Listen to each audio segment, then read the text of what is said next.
Hi, everyone. Hi, teammates from all around the world, wherever you are watching this. Thank you for stopping into this edition of Let's Talk. And as you know, I'm getting right into it. So let me get my guest in and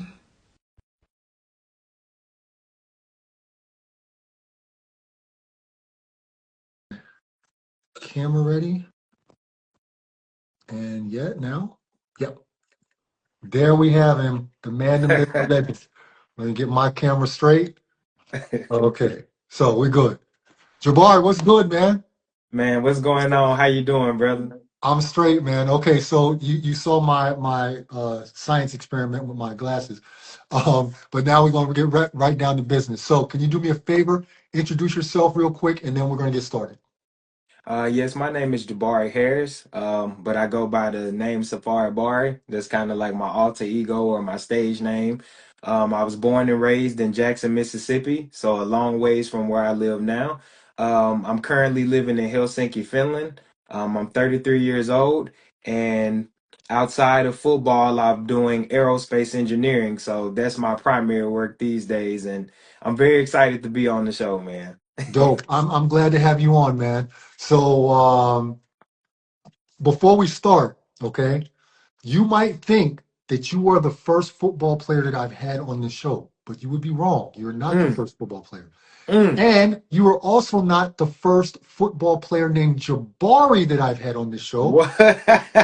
My guy Jabari is here in Braunschweig where I live, Jabari Johnson, and he's my guy. And I had him on earlier in my broadcasting career. So you are not the first Jabari football player that I've had on Let's Talk, but you might be the last one. It's like So Jabari's like to be on the show, man. good dudes, good dudes. I got nothing to say about Jabari's, right? Okay, so um, when you first came overseas to play football, what were your expectations, and how did they compare to the reality of what you experienced?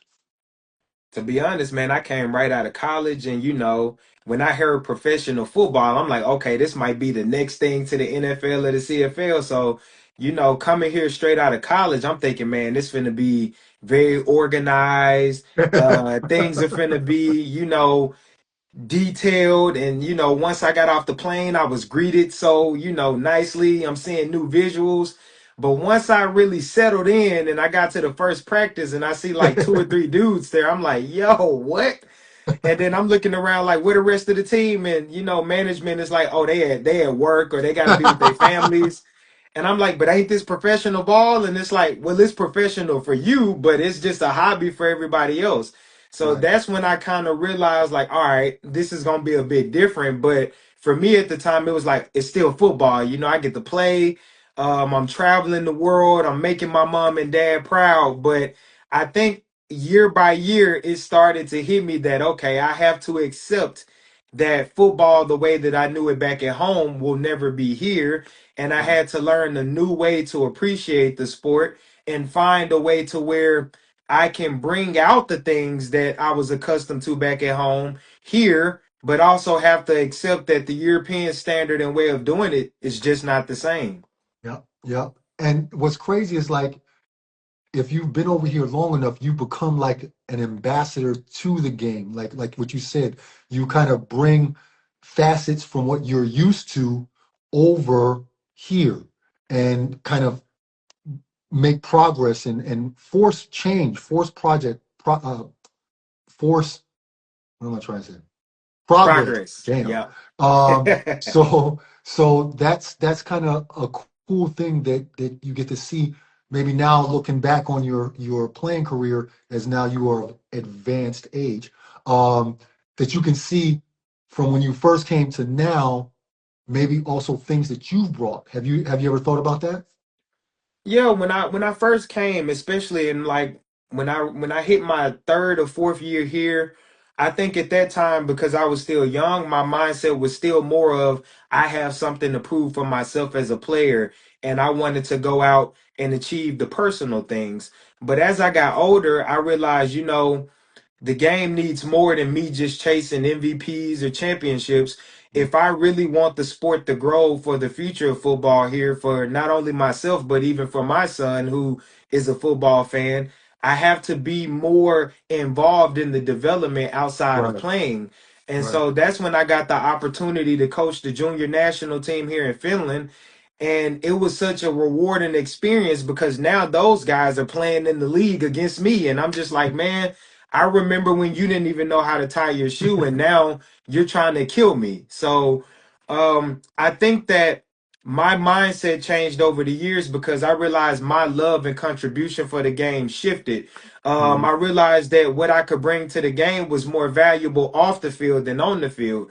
Even Mhm. though I still play, it's kind of like now everybody just knows me. And it's like, look at Unc, You we up not, now, yeah. yeah, we not expecting Unc to go, do crazy things. We just happy that Unc is around to teach and Right. to give off that mentorship. And I think that that's what this next phase is about is being a true veteran. It's crazy to be considered a vet everywhere you go now because I still remember the days when I was the young import that wanted to chase all the girls and I wanted to go to all the parties. And now it's like I got guys that's 20 and 21 like, hey, Unc, you coming out? I'm like, nah, I don't think I got that in me. Yeah, for sure. What was the hardest thing for you to adapt to when you first got overseas? Was it climate? Was it smaller refrigerators? What was it that you were kind of like, ooh, this is rough. Everything. I mean, the first time I came out in Finland, I didn't realize I wasn't in the States, and in the Nordic country, everybody's not vocal or very open. So I remember taking the public transportation for the first time, and I'm just so happy. I'm trying to speak to everybody, compliment people's shoes, and people just looking at me like, who is this guy? Nobody would speak back. So I think the culture difference was the first thing that I had to accept. And then when I started to realize the culture difference in football, in sports for us in the States, ball is life. Right. Every opportunity we get to play ball, we want to do it, whether it's in the backyard or at the park or at your practice. But Mhm. here, you post in the group like, hey, I'm trying to get some extra work. Who down to come? No replies. So I had to accept that culturally living abroad was going to be a challenge, and I had to more learn the culture. And I Right. think that that's something that a lot of us don't do. We think that everybody has to adapt to the American culture in our way, but we have to be more open to embrace other cultures. And I think when I started to understand the people and where I was located, I started to be able to connect more because I could understand how they communicate and why they're so reserved or why they don't care about things as much as I do. Right. Yeah. I remember when I first came overseas, it was just the shock of everything being smaller. Um, okay, I'm pretty old, but I'm much older than you. But like there was no internet, there was no there was no FaceTiming back then. I was like literally writing letters back home, like Mm. it wasn't the comforts of what y'all have now or the young guys have now. So that was a big shock for me. But Oh, the um, housing's still small. yeah, When my mom first came to visit Finland, it was crazy how she was complaining about everything. Why the stove so small? Why the parking space is so compact? Why everything is so eco-friendly? Why you ain't got Lowry seasoning? I'm like, look, mom. where's your dryer? Right, you got a two-in-one dryer out here. So it was and then I started to kind of see how things were a bit better. They really try to take care of the environment. And the first thing that I noticed was I could drink tap water out of the sink and it was purified. I think that that's what kind of got me hooked. It was like, I can drink this. They like, yeah, even dogs can drink out the toilet over here. I'm like, nah, I'm because good on so that. now when my mom came and I'm like, taste this. She said, I ain't finna drink that faucet water. And she took a sip. She was like, this like our Voss water in the States. I'm like, Mhm, exactly. mhm, yeah. Um, when you go back to when you first came over, what was your on the field welcome to European football moment? my first on the field like moment was when I saw the shoes that guys were wearing. They were out there with soccer cleats in the football game. And I just was like, down. And I'm looking at a defensive back and I'm like, is he wearing soccer cleats? And then it was just like I'm like, okay, this is really European. Like they got football cleats in the American football game. And so then there was some of like my own teammates. Like I'm like, all right, so I didn't see you at practice. I didn't see you at practice. And they like, yeah, he the starting left guard. I'm like, how? And then it's always, we got this guy, he been playing for 40 years, he's a legend. And I'm just like, I'm looking at the guy like, yo, he's on this last leg and he's finna go out here and start in a professional game. So I realized when they said for some guys it's a hobby, it's a hobby.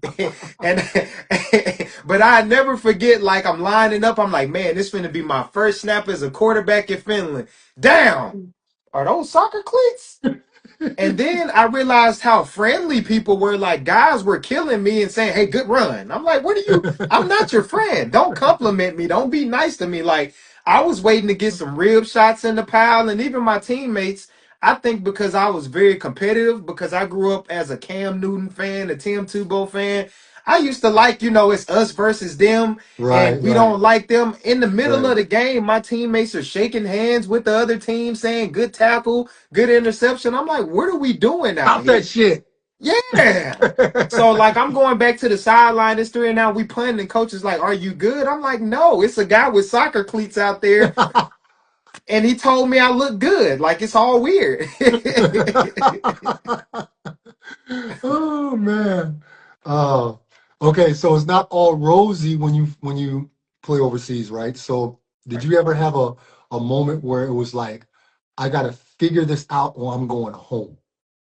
Absolutely. I think my second year when I went to Poland, it was totally different from Finland because Finland was a more Americanized. We at least had a McDonald's.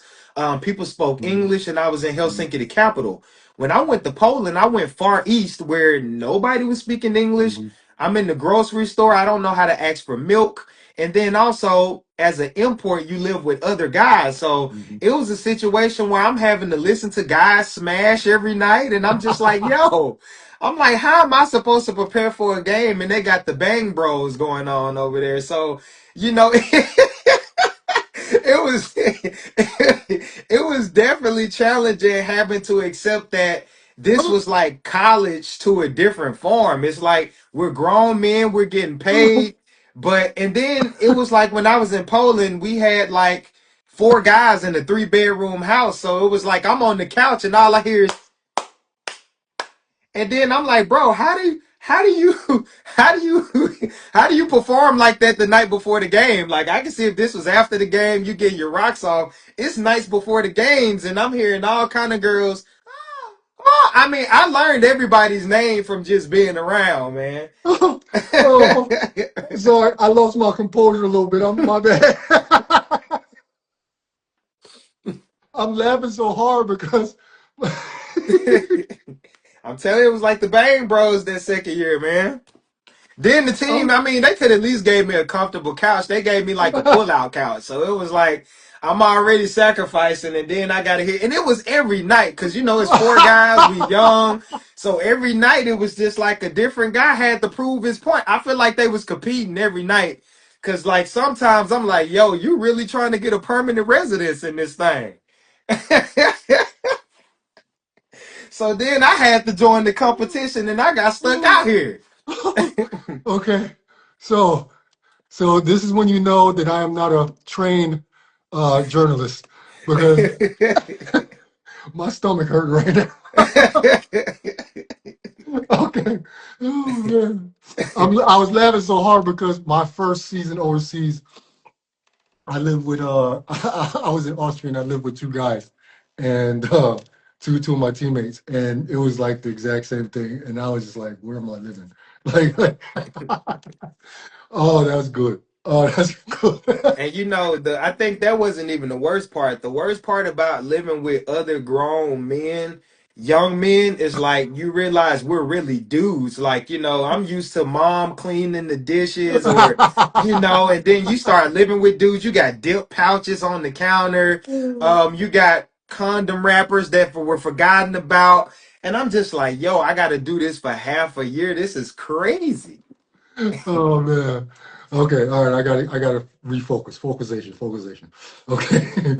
um, so if I compare American football to basketball overseas, of course, there's a lot more players. You guys have face masks. It's a different vibe, right? And American football is not as big over here, depending on where you live. Excuse Yep. me, of course, but it's in general not as big as basketball is. Right. Um, was there ever a time where you were like, I don't know if I'm made for this because this is so much different for me than what I'm used to? I'm sure you played in high school for with bigger crowds than you were playing when you first got overseas and stuff like that. So was there ever a moment where you thought, like, man, this ain't it. This is not it, and I don't want this. Like, nah, this is not what I imagined. I think when I finally accepted that I was living here full time, Mhm. when once I became a parent and I said, okay, now I'm living in Europe, and I realized the way of life that I saw it would never be the same. Right. Football would never be the same. The language I speak regularly would never be the same. And then the money would never be the same. Like, I think a lot of guys, when they hear pro and they start talking about contracts, they think it's going to be a lot of cheese. So when I realized, like, I didn't know the difference between euro and dollars, so it was like, yeah, you can get 900 euros, and I'm thinking, ooh, I'm rich, and then you realize 900 euros is $1,200, and then it's like, oh, I'm supposed to survive off of this. Hmm. And as much as they do have a lot of things in Europe that are very beneficial to have, let's be real. Yeah. Once you start paying taxes, that's when you realize this thing is different, because Yeah. I realized quickly that football was not going to be like the NFL or the CFL where I would be able to really take care of my family. I Right. realized that football, the way that I knew it, was over. Hmm. Like, because I grew up, playing middle school, high school, college. It was for the love of the game. You didn't even think about money at that time. You thought about going pro. So once I came pro and realized, oh, this ain't pro money, this ain't pro structure, this ain't even pro uniforms. I remember the first uniforms you seeing guys, it's like dresses on out there, and I'm like, yo, I am not sending my mom this picture. Like, I got a dress on. So I think that was when I was kind of like, man, I really don't know. Like, I'm out here with a dress on. I got $1,200. My rent costs $900, and it was like the girl that I like don't even speak my language. I'm like, what am I supposed to do out here? But that's when I realized that, okay, I have to put in the work to start integrating into the culture. I have to put in the work to, I never learned the language. I mean, but I did try to, in a way, learn the customs of the society that I'm in.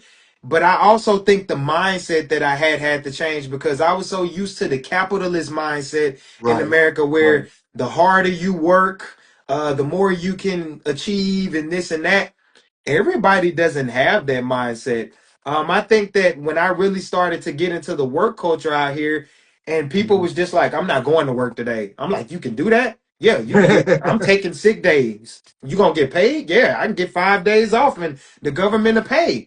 And I'm like, but you're not sick. And it was like, doesn't matter. So, it was hard to really adapt to the difference of everything, the culture, the language, and God forbid the weather in Finland. I think that that's when I realized I wasn't in Mississippi anymore, because the summer bamboozled me. When I came, they always bring the imports in when it's March, April. All the girls got booty shorts on, everybody happy. And then it starts to hit like the autumn, and it's like, yo, where's the sun? And they like, oh, you're not gonna see that for like 8 months. And I'm like, nah, I can't do it. So I did hit a wall after like 2 or 3 years, and then I had to kind of rebuild myself, not change myself, but kind of just change my armor, if that Mhm. makes sense. Rebrand yourself. Yeah. Okay. Hold on. Time out, man. What in the strobe light? What you got on? I'm tweaking over here because I got my glasses on. I'm like, I know it was like a red background before. Now it's blue. And I'm Yeah, thinking to myself, you talking, I'm looking at you like, this dude got on, he in the club. exactly. You know what I'm saying? We was coming on the show. I had to get the vibe going. Okay, I got you. All right, so um, in American football, I know it is similar to American basketball from the football players that I've come in contact with. There's also issues with late play payments, Ooh. clubs folding, things like that. How how do how have you been able to manage that over the course of the years that you've been overseas? I think the best thing that I ever did was I used my degree to get a job early. Hmm. So I started working in my professional career here when I was around 25 Wow. because I had to accept that, I can't live off this money. But then as I traveled to other countries, I went to Belgium, I went to Poland, I went to Norway. And in every country, it was different. You had to really learn to trust people. And I Yeah. think that within the Yeah. earlier years where it was the first time where it's the first of the month, and I'm like, where my money? I need to go grocery shopping. And it's like, oh, the guys didn't pay the club fees. We're going to have to wait for the Hmm. sponsors to give us this and Hmm. that. And I'm like, but that's not my problem. And so you realize you're in another Oh country. yeah, it's your problem. Yeah, you're in another country, you broke, your roommates broke, one horny and broke. So it was just like, man, it was like I couldn't believe that it was like that because in my Mhm. head I'm still this is pro. And I'm Right. thinking to myself in the NFL, the CFL, even in college, when they said the refund check is coming on the 15th, it Hmm. was on the card on the 15th. Hmm. And Yeah. I had experiences where some teammates, man, they didn't get their money for weeks, months, and I'm just thinking to Hmm. myself, why are we doing this? Hmm. And that's when you realize how much guys love the game Yeah. because I don't Yeah. think people realize how much guys accept and endure because they love this sport. Even in basketball, I Hmm. was always thinking like, yeah, man, they making big money in basketball. I wish I hoop.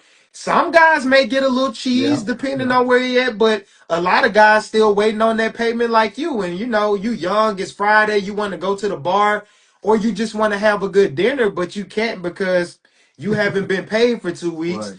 And I think the most embarrassing thing is calling mama up like, hey, mom, look, I know I said I Exactly. was going pro, but they said they ain't got no money. And the first thing your mom and daddy gonna say, you need to come home and Go stop back fooling with them home. people. And Hmm. then so you're conflicted at that point because you want to still do what you love to do, but Hmm. then you realize you're not in a suitable situation to even do what you like to do. And not only just the money, but just like the recovery programs. Once Hmm. you played college ball, you used to having a physical trainer, a Everything. ice tub, protein. And I realized after the first game, I had to get myself together. Yeah. It's like, oh, we don't have a physio, we don't have a Hmm. recovery center. So I found myself going and jumping in the lakes, just buying bags of ice like we used to get them in college. Hmm. Then I stopped doing that because it became too expensive. And in Finland, I don't know why, but they love telling people to pop painkillers for everything. You got a cramp, pop a painkiller. You got a migraine, pop a painkiller. You tear your ACL, pop a painkiller. So I was like, I really have to put in the work to figure out not only how can I financially Hmm. stay here, but how can I keep myself playing at a high level without diminishing. And I Right. realized over the years that's what happens to a lot of athletes that stay too long. When they get very accustomed to how football or basketball is, they start to play to the level. And as soon as you do that, that's when teams say you don't got it anymore. Hmm. Yeah. And I saw a lot of guys because contracts are so vague. You'll Hmm. wake up one day and teams will just say you're going home, you're cut, and you're thinking to myself, is this legal? But then you realize it doesn't matter if it's legal or not. It's nothing you can do about it because there is no player representative in Mm-mm. Europe, and Mm-mm. No that's union. yeah, and that's why we have to be very cautious about where we go. And I think that that's why I'm now using my platform to start spreading that awareness Mhm. so that other guys, it's guys coming out of college every day. And it's weird for me because I meet a guy and he's like, man, I'm 22. And I'm like, dang, I'm 33. Mhm. And sometimes I see guys and I'm laughing because I see a younger version of myself. I'm being Mhm. reminded of all the good times, all the ramen noodle meals that I had to eat, eating chicken and rice for 3 days because y'all got together and made a big pot and everybody sharing. Then it's like you see a girl that you dated and your teammate dated and it's still beef. So, you experience those things and then you start to ask yourself, what can I do to help? And Mhm. I think that that's primarily where I'm at in my career now. It's not just about helping the guys on the field, but off the field because Mhm. so often you run into a guy and you ask him, man, how you liking it out here? And he'll say, oh, I like the difference of, the culture or this and that. But then when you ask him how is he doing with his team and in his club, 9 times out of 10, guys are not having a good time because Mhm. promises are easily broken and there's no accountability. Yeah. Thank you. You made a very good bridge into my next topic, which is what you're doing, what we have in common. You're doing it for football. I do it for basketball, trying to mentor and educate players who are coming overseas and tell them how to do it because there's a lot of guys that don't know how to do it. But before I get to that point, I wanted to ask you something earlier. Do you know many players that were actually much better than you, but could not hack it overseas and just went home? How many players do you know? Because I know plenty of players like that, and I think those of us that have stayed over here for a long time, we're all kind of the same dude. Yeah. It's really eerie. Like Yeah. whether what sport, no matter, we're all kind of the same type of dude that Right. stayed. But those guys that have that American mentality that has to be like America, like that, those are the ones that are usually super talented, right? But they Mm-hmm. just can't make it over here. Do you see that Yep. too? I say it all the time because in Europe, man, this is on club level, so it's still kind of intimate. You Mhm. have people that are running teams and their families, their sons, their wives, everybody's involved. So Yeah. character matters more than talent. And I Mhm. think that guys that are able to come and stay like us is because you're likable and people can trust you. I've seen a lot of guys that even they'll watch my stuff. They're like, man, I remember when I started over you in high school. How you Mhm. get that Mhm. far? And I was Right. like, because you were a bully and you slap people and people don't like you. The formula to being able to play in Europe is not complicated. It's not just about being the most talented. I see a lot of guys that on the field, I'm like, how did you get out here? And then why do they keep resigning you? But then you see the personality that they have, the Mhm. love that they have for what they're doing. Clubs and people recognize that. And I think that Mhm. one thing that I made very evident was I don't care just about what I get out of it. I want to spread that love and joy and passion to everybody. And I think that when guys come over here with the selfish mindset, like I've seen so many guys like I got to get my film so I can go to the next level. Mhm. And I'm laughing. I'm like, bro, guys get drafted out of college every year. If you've been in Europe for 3 or 4 years, you're not going to the league, bro. And when they look at your film and they see it's a plumber and a janitor on the other side of the field with soccer cleats on, you definitely don't have a chance of going. Um, I think that with our sport, we have the new ELF league and it's more professional. Right. It's been more organized, but even on that level, guys still experience not getting paid, not being treated right, living with 15 guys and things like that. So even in the midst of that, when things are going bad, you still have to have good character because Mhm. I've had a lot of experiences where I was wronged, but I didn't go beat up the team Mhm. manager. I didn't Yeah. go. You have to Facts. be smart about how you Yeah. do things. So I always waited till I was out of a bad situation to speak about the bad situation Mhm. because I've seen guys that have gotten on social media while they're still in the fire Mhm. and say something. Mhm. Now, oh, we're not buying your flights home. Buy your own Mhm. flight. We're not giving you the meal plan. You don't play for us anymore. So I think that, like you said, every guy that I meet that has been here a long time, they loved it. It was like for me when I came, I said, this is my NFL. So I treated it that way. I Right. treated it as if I was an NFL quarterback. So everything that I did had to be professional and I had to be cautious about how I did things. When clubs in Europe see that they can't really control your personality in the way to where they feel like you become a cancer, they don't want you Mm. because this isn't like college football where it's like, man, coach, that guy finna go to the league and he scored 10 touchdowns a game. We just trying to win. We don't care about that over here because nobody's a millionaire. Mhm. Nobody in the teams are getting paid to do what they do. So the last thing that they want to do is be stressed out with their hobby.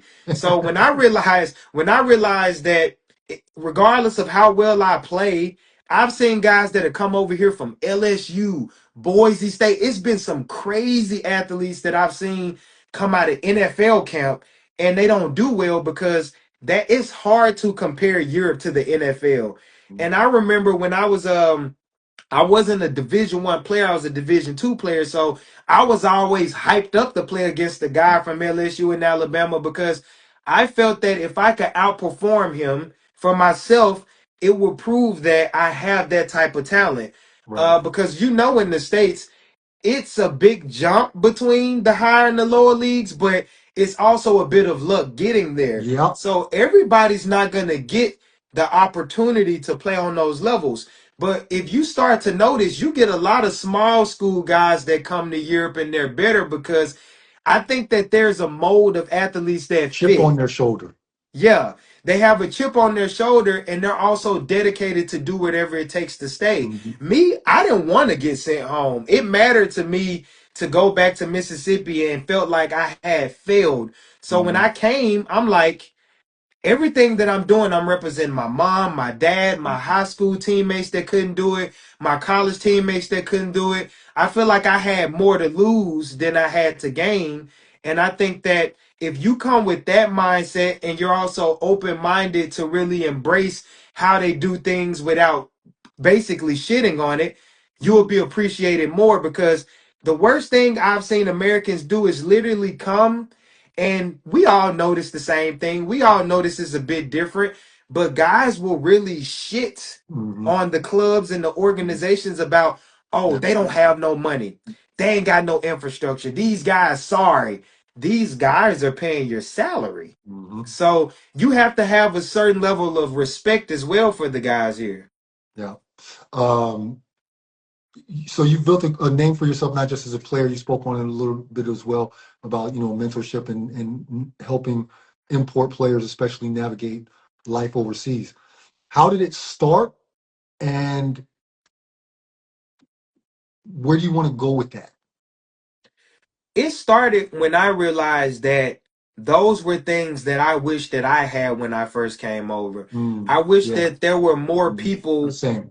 Yeah, I wish there was more people that had been here for a while that wasn't gatekeeping the information because there are a lot of Americans that live in Europe. And Yeah. in Finland alone, I know 50 of us that have Mhm. played football, that have And been here for stayed. years, and they'll kind of just watch what you're doing. They'll kind of have information and things they could give you, but they kind of gatekeep it. And Mhm. I think that that's kind of the fear of losing our place in the society because I think that Americans that come here and let's face it, every team that you go to as an import, you're the guy, you're the dude. Mhm. And I think that that ego is Yeah. sticks for some Yeah. guys to where they don't want the next guy coming up Right. to be able to surpass who they are to the game. But I Mhm. realize talent wise, man, there's gonna be some guys that do way much more than I do. There's going Mhm. to be some guys that play longer than I do. There's going to be some guys that are just simply much better than I ever could have been as an athlete.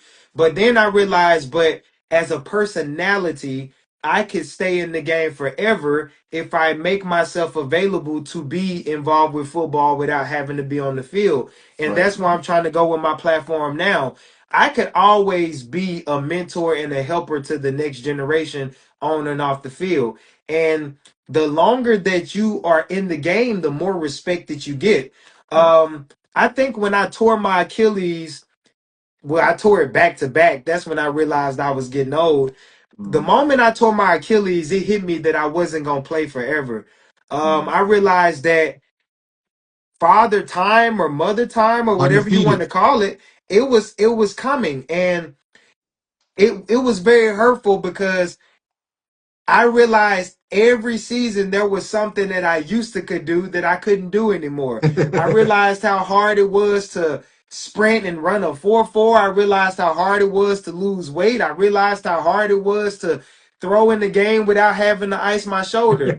But then I started to realize, despite of the things that I was experiencing as an athlete, it was still guys that were growing up coming to me, man, saying, "Hey, I appreciate you coaching me Mm, as a junior. I mm, appreciate you for teaching me how to do this. I'm thankful that you shared your story because it allowed me to feel comfortable speaking up about mine." And I think over the years, man, I've been in Finland for 12 years.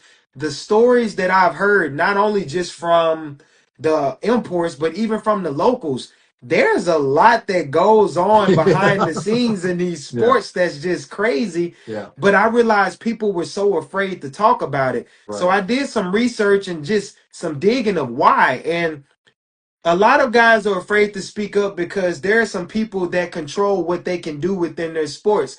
I had some coaches that knew things were bad, but they said, "Oh, well, this guy is on the board of the league. He can stop me from having a coaching license. Oh, I Mm, don't want this team to put dirt on my name. I'm trying to go to the mm, GFL next year." So I realized that I had to build myself in a position to where, regardless of what I say about the sport, I don't need the sport to survive, if that mm. makes sense. So I think a lot of guys have to set themselves up to be successful in other areas. And I'm seeing a lot of guys are starting to do it. I'm very proud of guys that come, they open gyms, they Mm, start businesses, they become head mm, coaches of teams. I think that at some point we have to transition our mindset out of not only being just a player, but you're the business as well. right. And there are guys, man, everybody's not going to be a coach. Everybody's not going to be able to play forever. And I think that a lot of us need to start thinking about what happens after playing. And so when I started to think about that, maybe when I was about 30 years old, so 3 years ago, it changed a lot about how I even saw the game. I realized Mm, that I was still playing because I loved it. I stayed here so long to now I play as a Finnish player. So it was like it was mm, crazy to like go out there with a Finnish flag on my helmet and I'm like, yo, I finally feel like I belong here. mm. But it took being completely stripped down of what I knew as a football player and as an American and building myself up to where I can feel good about the sport again in a different way. In the realm of educating players, what are some of the most common misconceptions that American football players have when they come over? I'm sure it's very parallel to what American basketball players face as well. A lot of guys when they first come over, especially in our sport, they feel the pressure of feeling like they have to do everything. They have to be the guy. They have to Mm, make all the scores. They have to be the superstar. When in reality, I even myself had to learn that I have to figure out how to make the pieces around me, the local players, they are more important than the imports mm, because in our sport, we can only have five of us, and it's a sport where it's 22 guys on the field. mm, So a lot of times we get this mindset that because we're paid and we have this A on our jersey, we have to be the guys that do everything or we have to be the standard. But I learned that I have to teach the guys around me how to be successful so I can be successful. A lot mm, of us don't have teaching ability. And you absolutely need that in Europe. I know in basketball sometimes you can have five Americans on the court and that's a plus that guys can have, but when you have such a short time frame to learn people, right. it still feels new.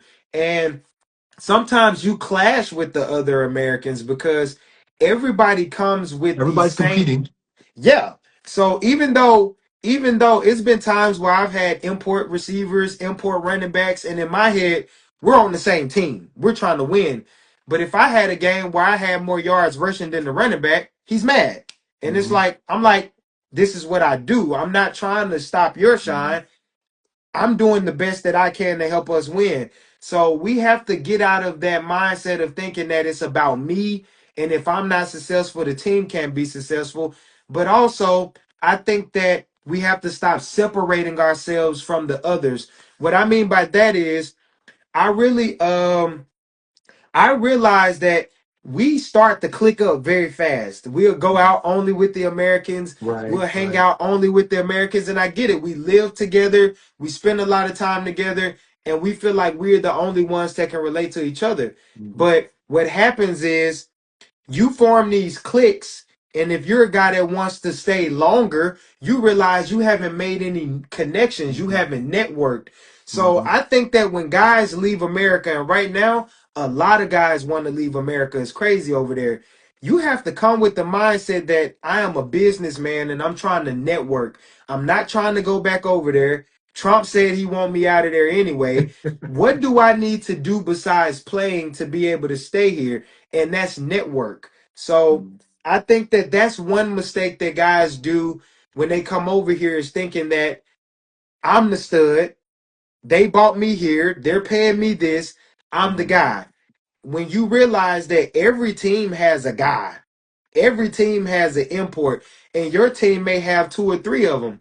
When you learn to start, when I realized that I needed the local and the European athletes Mhm. more than I needed the Americans, that's when I started to get out of that bubble of, Difference. yeah, Mhm. I stopped. Hey, you know what, guys? I think I'm gonna go out with Monty this weekend, man. I want to see what they got going on. Mhm. And I realized the more I did that, I learned my teammates better. You'd be surprised how two beers can get a local person opened up. Yeah. I'll never forget my first sauna session, which was weird for me because it's a bunch of grown, sweaty men naked in the Naked. sauna. We don't do that. And I come in with gym shorts on. I'm like, all right, I'm ready to do this. And immediately everybody's looking at me like, what's wrong with this guy? Like, why are you guys so hypersexual or whatever? And I'm like, why are y'all having a sausage party in the sauna? But then once I let my guard down to just try to embrace the culture, or even just try to understand whatever this was, immediately I was given more respect. But This is true. you get more respect because, guys, it's like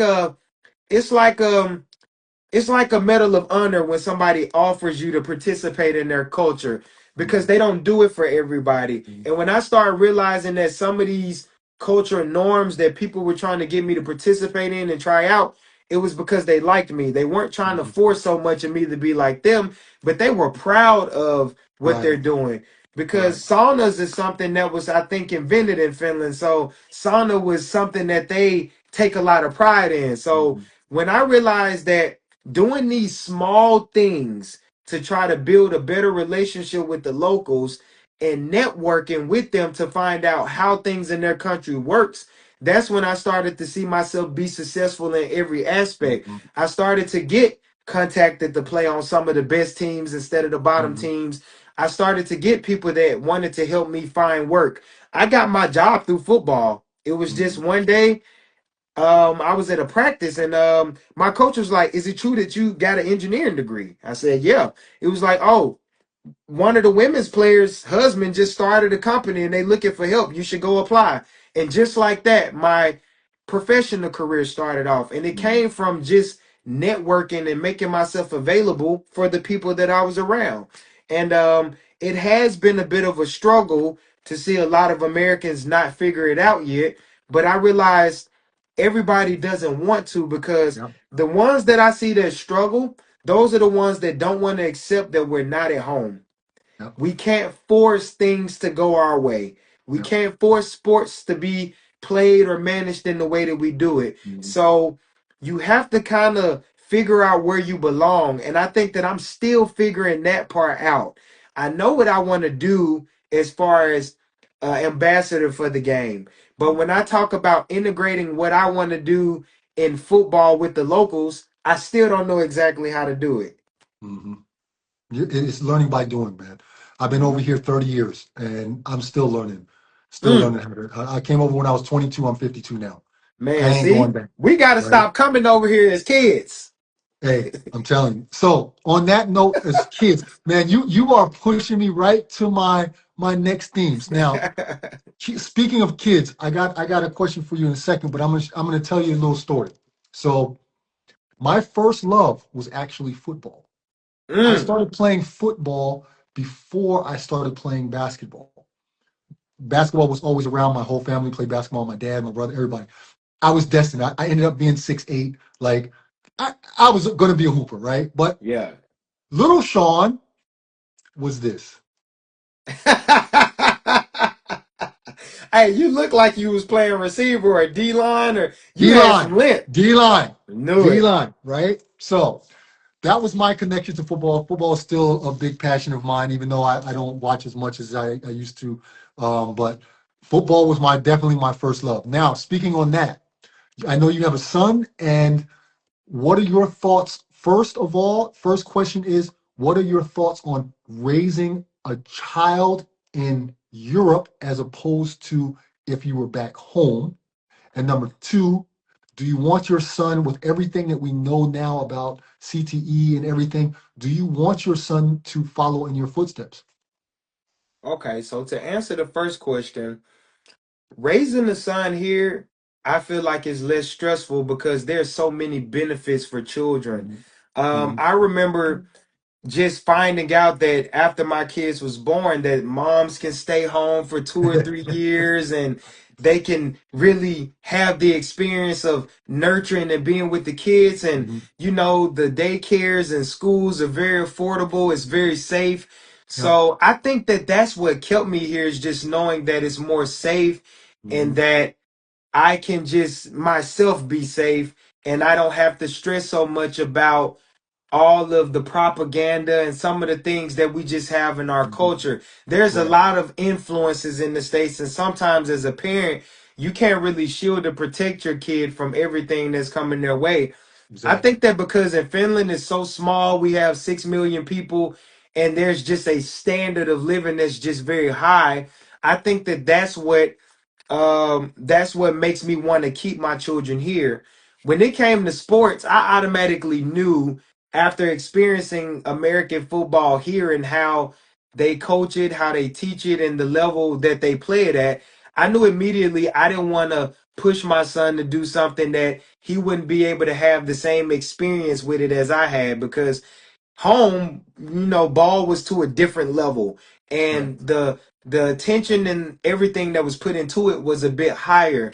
So I wanted him to do something that it would be beneficial for him to appreciate in his own country, which is ice hockey and soccer.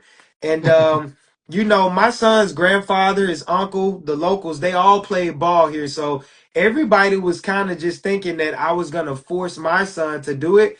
But I think that I was never forced to play football, so I didn't want to do it to my kid. I wanted him to find something that he naturally loved. He tried football, he tried basketball because he's pretty long, but soccer was just something to him that he felt like he belonged. So it Mhm, taught me as a parent to be supportive of what he shows me that he wants to do. Even though every now and then, he'll pick up the football and run around, and I'm always like, I think football is a dangerous sport. And mhm. now with what I realize that I've done to my own body and probably my own brain doing something of this magnitude, I would never recommend my kid to play football. Right. I'm always telling them, hey man, track, basketball, soccer. But I will say this, if he does choose to play football, I will support him. Of I mean, course. of course, it'll be something that we can relate to better because I understand Right. football better than more Mhm, sports. But I think that it is a very rewarding experience to be able to just be an active father in a safe environment, and there's a lot of support in doing that. So I think that that's what I really appreciate the most about being here, is just there's nothing stopping me from being involved in what he's doing. There's nothing mhm, stopping me from being involved in the sports myself. And I think you see it, man. If you're able to keep yourself in shape, you can play ball out here longer mhm. than Right. most. And Right. so at this point, I'm just trying to keep them encouraged. I do like that they have a lot of facilities and resources here that are just free. When you go outside, they have these nice basketball courts in the park. They got these nice turf fields everywhere. So I think that they have an advantage. The only thing that I think that is different is the mindset, and that's something that I am still instilling into my son because I think that in order to be an athlete, you can never see what you're doing as a hobby. You have to really love it. You have to want it better than most. So that part of the culture of how I learned it, I would never stop doing that because when I look at even some of the European athletes, the best ones are the ones that simply take it serious.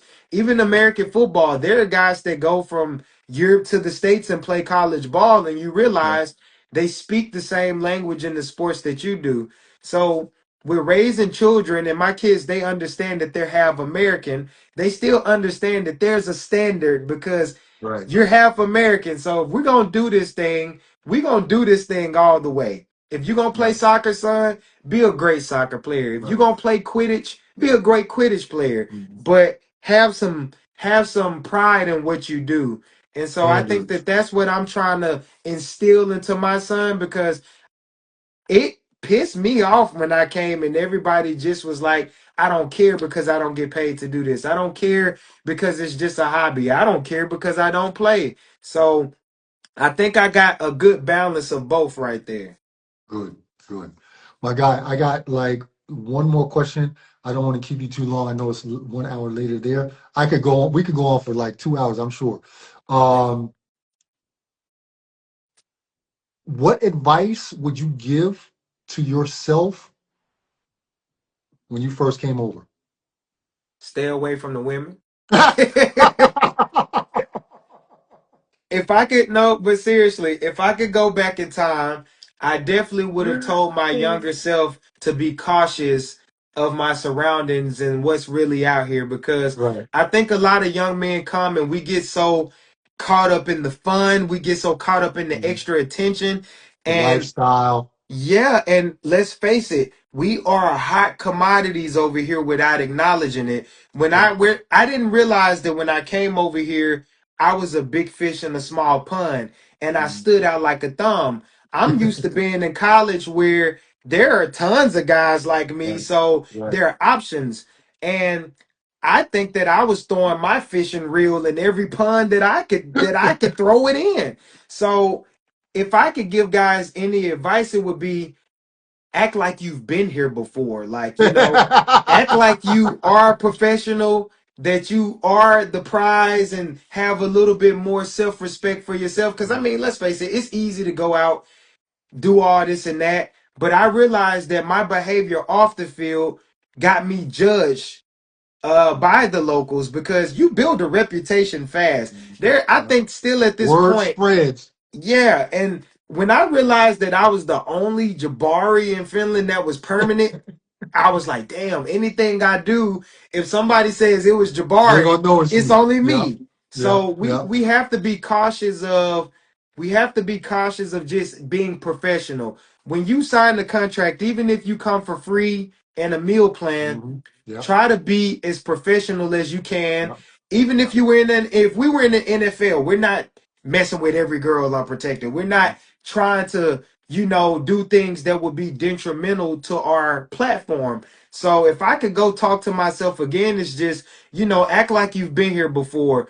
Understand your surroundings and what you're doing and ask more questions. Just because you're American and people do idolize the country that you come from doesn't mean that you know everything.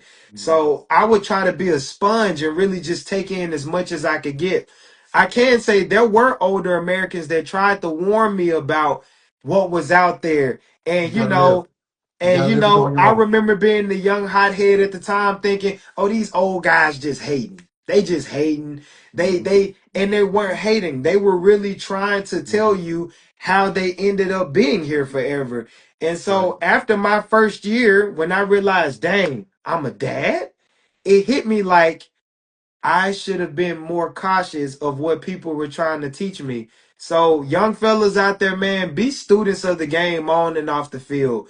Don't think that you know everything. Don't think that you are too good or too smart to be able to take in the wisdom that everyone's trying to give you. I think that I've learned just as much from the locals as I've learned from the other Americans, because the locals understand how their culture is. They understand how their women are. They understand how their politics are. So if I would have been able to just be mature enough to be able to take in some of that information, I think that the experience could have been just a bit better.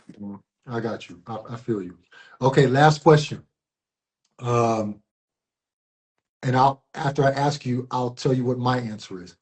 If you had to wrap up the overall overseas experience for you, what was the in one word, what would be the key to your success from being overseas? One word. Humbleness. Good, Humbleness. good, good. Mine would be adaptability. Yep. Adaptability. Without being able to adapt, you're not going to make it over here. And remember what I said earlier, like the guys that I've met, the athletes that I've met, no matter what, if it's soccer, football, basketball, I know baseball player, American baseball players, the ones that stay over here are all somewhat similar. And it's that key of they've been able to adapt Hmm. that has made them have longevity and stay over here and have careers and even lives after their careers. So that would be my answer. So my guy, I appreciate you, man. I could seriously go on with you for another hour. I don't know if the people will still stick around, but I could definitely go on for another while. But I'm gonna get you out of here, man. I appreciate you coming on, really giving some insight to American football, the parallels between our two sports as American import players, things like that. And I'm sure that someone will watch this and learn something. And that's the key to why I do what I do, the key to why you do what you do. And I think we are not gatekeepers, and that's why it's refreshing to see someone doing what I do also in another sport. So I appreciate you and what you're doing for your sport, not just for your sport, but for people like us, people of color, people, Americans, imports, players. I don't care, but just as human beings that want to give information and be productive. And I appreciate that, my guy. I respect that. And yeah, man, we gonna be in touch because I got an idea. Your strobe light back there is irritating the shit out of me right now. But but we're gonna get in touch because I got an idea for something with us. But I appreciate you, my guy. Get on up out of here, and I just want to show you one more time what I look like when I was a football player. Hey, you look solid. That face mask though. I I was a beast. I was a beast. But we didn't have you can't even see it. We didn't have decals on our helmets. We were terrible. I But like the socks though. this hey, I was you gotta coordinate. You gotta coordinate, right? So so I appreciate you, my guy. Get on up out of here. I'm gonna say goodbye to the people. Thank you. Have a good one. Thanks, man. So everybody, so another one is in the books. I could have definitely gone on for much longer with Jabari. Really cool dude. And like I said, somehow all the people that I've met, all the Americans that I've met that have stayed overseas, we're all kind of like the same type of dude.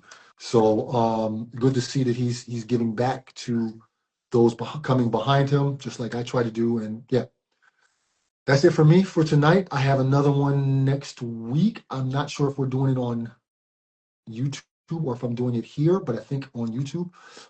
Keep your eyes out for my promotion for the next guest. Other than that, I hope everybody's well, your families are good, and you're healthy. So that's it for me. Thank you for stopping in. Old head out.